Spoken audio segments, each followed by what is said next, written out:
Okay. On the bench here is a Nelco. This is a 60s era Japanese made zigzag machine.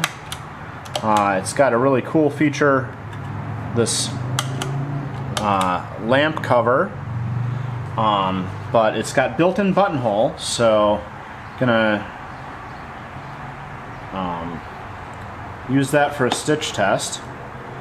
And I don't have a buttonhole foot for it, so first we're gonna set to our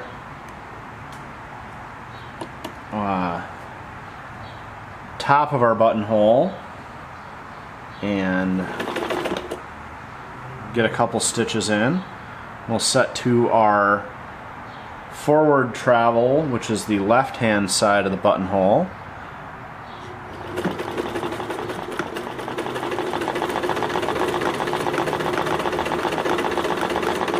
And buttonhole feet are important because they help feed the fabric more evenly. We'll get our other buttonhole side end, and then do the right hand side and let it back out.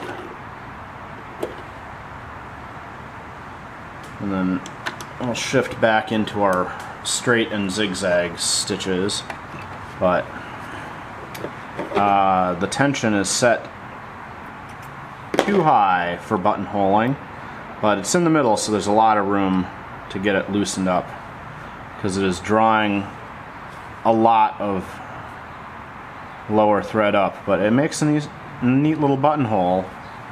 So that is a slick feature on this machine. Alright, the basic sewing controls for the Nelco R400-2. This is a Japanese zigzag machine, class 15. It is very similar to a lot of other machines of the era. It's got this lever here, which is a zigzag width control that you can slide back and forth when you're on straight stitch to catch a blind hem if you want, manually. This is the width control for that. As you can see, as you turn it, it slides this slide over. So this is the zigzag width. This is the stitch length. The dial turns and runs from 0 to 4. And then it's got a little red area and for the buttonholing. It's got straight zigzag and then the buttonholing selector here and the reverse stitch button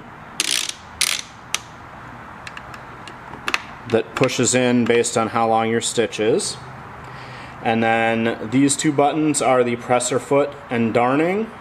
So you push down to take the feed dogs down for darning, and it's got a medium setting for delicate fabrics, and then the regular sewing for all other fabrics. There's a light switch on the end, and then the foot pedal.